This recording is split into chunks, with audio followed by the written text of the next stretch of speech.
Well, hello there. Who are you looking at? You looking at me? Huh?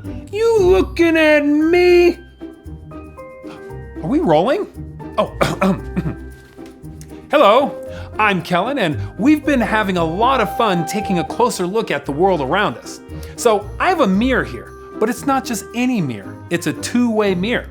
The way it works is that one person can see through it from the side where it's darker, and the person on the other side sees a reflection of themselves when the light is on them. So here's me, but when I stand behind it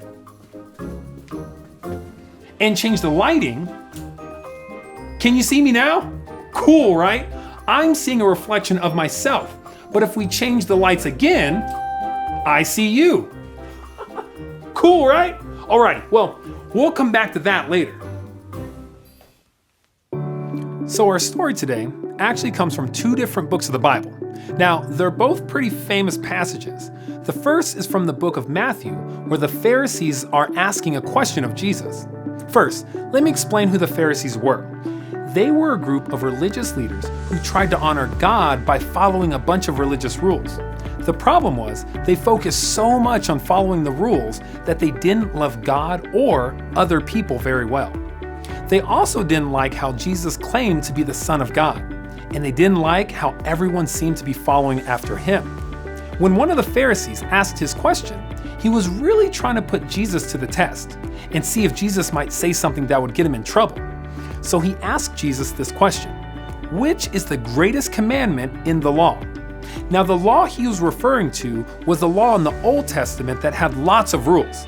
Lots of rules for all kinds of things, like what kind of work you could do on certain days of the week, or making sure you covered your water wells, or to not eat owls.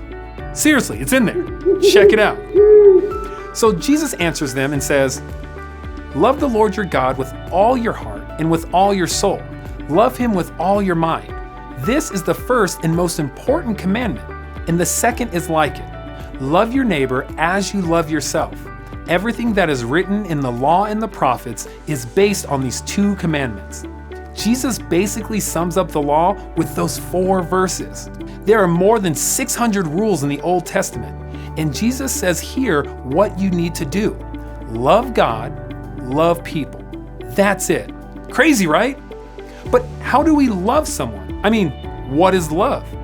The Apostle Paul had some things to say about love in the book of 1 Corinthians. Paul said, "Love is patient, love is kind. Love does not dishonor others." He also says that love does not look out for its own interests. Love is full of joy. It always protects. It never gives up. Love never fails. Now, that's a lot of beautiful words about love, but what does it look like in our everyday life?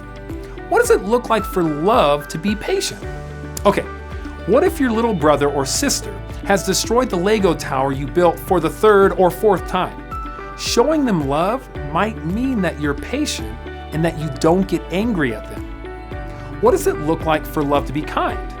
Well, maybe there's a new kid at school or at camp, and maybe they don't look or sound like you or any of your friends.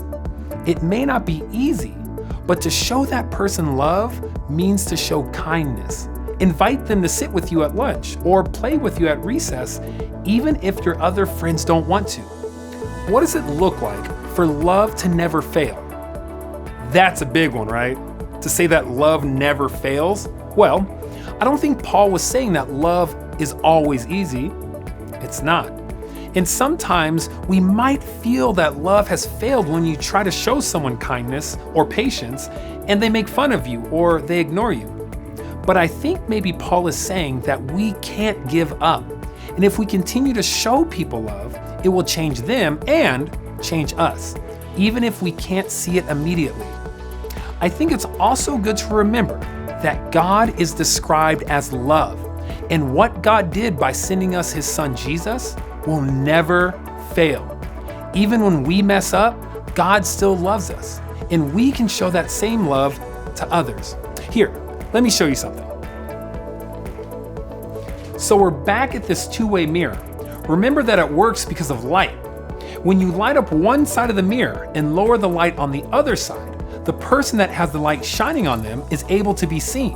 So when I shine the light on myself, I can look in the mirror and see myself. Hey, Kellen. But when we turn the light down on ourselves and we turn the light up on the other side of the mirror, we turn the light on others. We turn the focus on other people and we can see who they are and what they need. When we take a closer look at others, we're able to see them as God sees them and live for God by loving them. Pretty incredible, right? So, as you go home and as you meet new friends in the next few weeks, remember that you can live for God by showing others God's love. And keep a lookout because there are so many things to learn about God when you take a closer look. I'll see you guys next time.